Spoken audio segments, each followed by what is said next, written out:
Dreams do not have a filter that your normal, polite, waking self puts up. Welcome to the hidden meaning of dreams with Sweet Georgia Pam. It does matter what the dreamer themselves associates with those things that come up in the dream. Spiritual director, dream expert, author, and educator, Sweet Georgia Pam is here to remind us that dreams are the answer. They're always with you. They know you better than you know yourself, and they're always trying to tell you the truth. There's some back and forth here between you and some awareness. And now your host, Melissa Carter.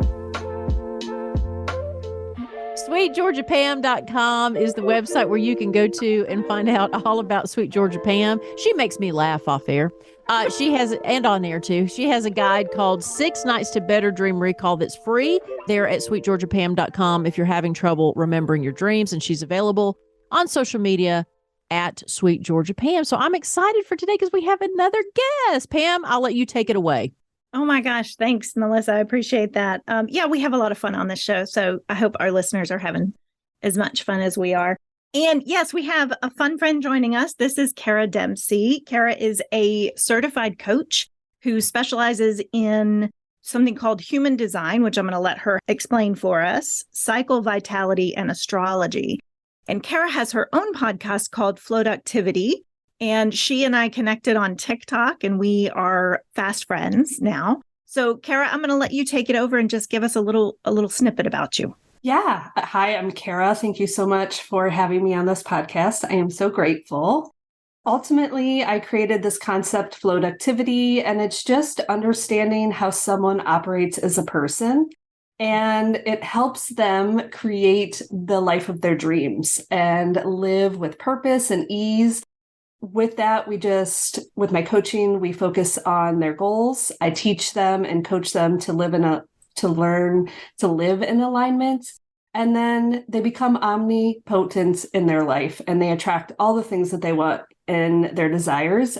I found this concept in my own life. I was a hairstylist for 19 years. I got burnt out and I was living my life in the expectations of other people. And I found power in living in my design. And I'm just so empowered to teach other people do the same. So brilliant. So brilliant. You see why we are fast friends. We have this mystic coachy thing in common. Cara actually gave me a little sampling of the human design, and she talked me through the model and how it fits me. And I was blown away. So I would encourage our listeners to go check it out on her website, which will be in the show notes for this episode. We have invited Cara to share a dream, and we'll do a little bit of unpacking of what you bring to the table. I'm going to start out with some reoccurrence in my dreams over the last year, and then a specific dream in general. So a reoccurrence that I have in my dreams is there's water. It's usually still. And there was one time where it was still and that I actually floated off a cliff, but it felt serene and like I was rebirthed in the process. So it did not feel scary. Another reoccurrence is RVs. And that just could be my love and wanting an RV in my life. I realized how many people come to me in my dreams and they maybe did not play a significant role in my past, but there's always people from my past that I can't explain the connection in every dream. So it's like a lot of people that come through. But the specific dream that called to me in my dream journal that I went through was I was with my parents at a party, and it seemed like it was a watching party for someone in sports. And a bit of real life for me is my mom is still with us, but my dad has passed away. And I know I think I've shared with you that I've had people that have passed away come to me in my dreams. And so it felt different with him in this dream. He was there, but in the corner, like watching, kind of how I feel like he is in my life right now. Like he's not with me, but I feel his support. This dream, my husband and my children weren't there, but they were definitely a part of my life in this dream. And out of nowhere, my parents brought me a cake to celebrate me being accepted into film school. And never have I wanted to be in film or go to film school. But a part of my vision board that I started 3 years ago for me to kind of take this journey that I've been on has something to do with film presently, which again, I would have never thought. And so that's ultimately the dream, was feeling that connection with my dad, like he's there, he's watching. And yeah, the celebration part, it did feel a little weird for me that we were bringing a cake to celebrate me while we were watching someone else achieve their dreams. And then I also remember wanting to save eating the cake once I brought it home to have with my kids and my husband. Oh, that's lovely. Did you want to add something else?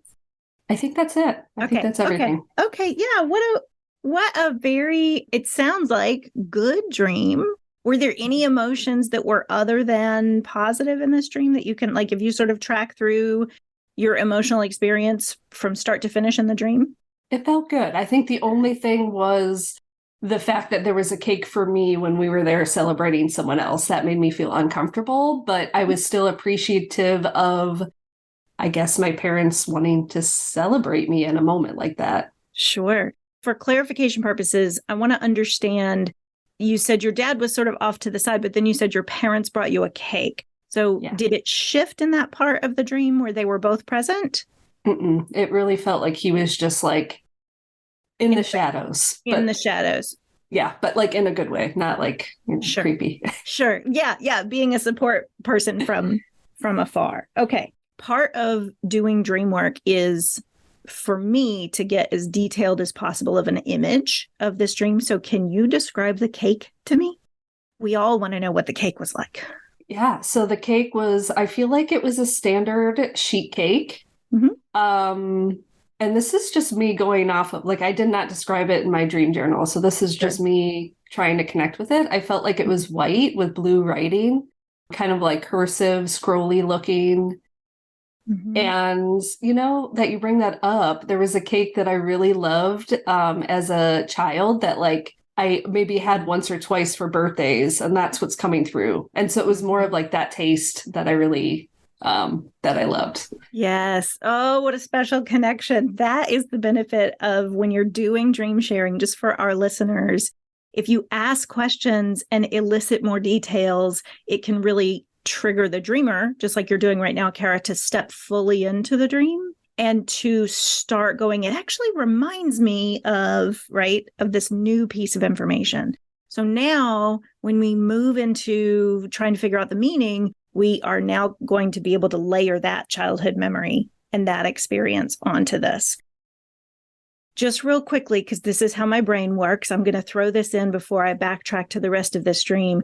For me, what would be important if I had this experience that you're describing is to, in my waking life, seek out, not necessarily the cake. I'm not telling you to go get a cake, but to seek out the felt experience that connects me to that childhood memory, the idea of celebration, maybe even the color, the blue and white color of icing. Like just have your radar out for something in your waking life that has that same energy around it.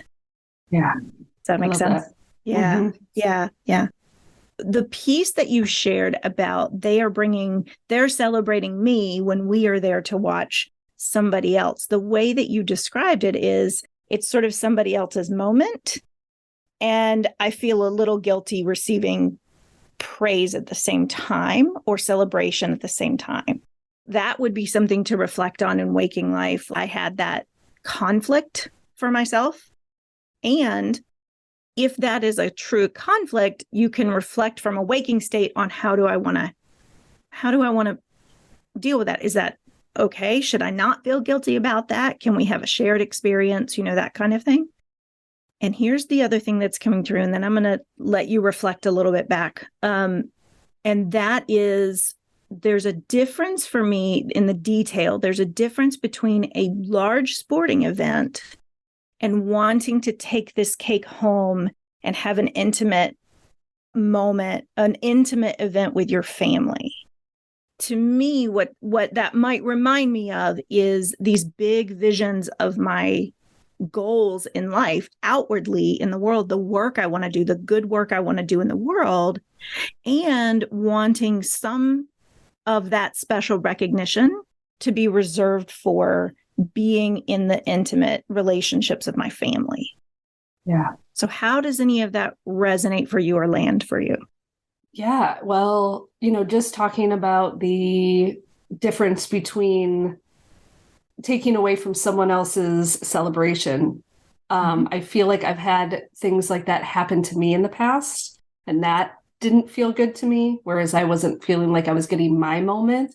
So I always feel like I'm trying to be wary of someone else's and not stealing theirs. But, at this event, that person wasn't there. So it's not even like they knew I was taking it away. It was just people gathering around to watch them and cheer them on from a distance. So that definitely, reflecting that, I feel like I don't want to call it a wounds, but I did feel that a little bit of that's been taken from me. So I don't want to do that to other people. And it does make sense because when I want to celebrate, when I want people to celebrate me, I don't want it to be a big production. I do want it to be intimate. It puts me in an uncomfortable place when it's like on stage, I guess you could say. Almost like an introvert would prefer a small intimate gathering over a big stadium sporting event with everybody cheering you on. Yeah. Yeah. So then the last piece I feel like that's maybe hanging out here, and I know we kind of need to, we like to try to keep these episodes relatively short so people can like digest a little piece at a time about how this works, is the film school connection. Because this is just, Pam, just don't filter, just keeps talking. Okay. Because the cake connection for you reminds you of childhood and celebrations in childhood, school is also something from childhood. And film is something from a current project or a current evolution of your vision, right? So there's this connection of inner authority, right? My parents are my inner authority now that I'm a grown up. And so my inner authority is recognizing the celebration of this evolution of my learning. When you said that, like I was about to start crying, I also feel like my dad being that supportive piece, like he has felt so strong that he's kind of bridging these things that I never thought were possible. So knowing that he is with me as I like take these steps. I love that so much, Cara. Thank you for your willingness to just come and let your dream take up space, right?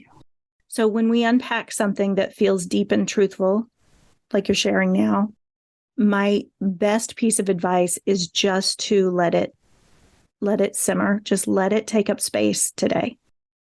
Because our dreams tend to bring us these deep truths. When we get them out, we have a tendency to go like, cool, okay, processed, moving on. But if you like give it space, which I can tell from who you are, you definitely know how to do that. Just let it continue to feed you. Yeah. Thank you so much. I'm telling you, this has been beautiful. I mean, seriously, Cara, thank you, because I think that, so much on the podcast, we talk about how your dreams can help you. Pam, what do you normally say about dreams? They're there for you, right? They're from you, they're to you, and they're for you, right? And so they're always trying to move each one of us towards emotional and spiritual well-being. Yeah. So it's not just for entertainment. Sometimes it can be, but a lot of times it's like what Cara's experiencing, where it's just really something that resonates and deep. And like she said, to be able to sit in it. If you want to have a similar experience with Pam, if you have a dream, a recurring dream, a dream you maybe had last night that you're like, oh, yes, I want to reach out to her. She is on social media. You can DM her at Sweet Georgia Pam is her handle. Also, sweetgeorgiapam.com is the website where you can find out about her newsletter, about her guide to 6 Nights to Better Dream Recall. And if you're on YouTube, then you can leave comments in our comment section, and we would love to share your dream on the air. SweetGeorgiaPam.com is where you can find either. So if you're on YouTube, you can find the podcast there. If you're on the podcast, you can find YouTube there. There you go. Cara, my love, thank you so much for being vulnerable and sharing that. Yeah, thank you so much for having me. And Pam, as always, thank you. This has been such a pleasure. I just want to say sweet dreams, everybody. And go check out, like I said, we'll have in the show notes all of Cara's information. Please go check out everything she has going. It's really powerful stuff. The content in this podcast is for entertainment and educational purposes only. Pam Muller is not a licensed mental health professional. If you or someone you know suffers from severe, persistent nightmares, please seek medical help.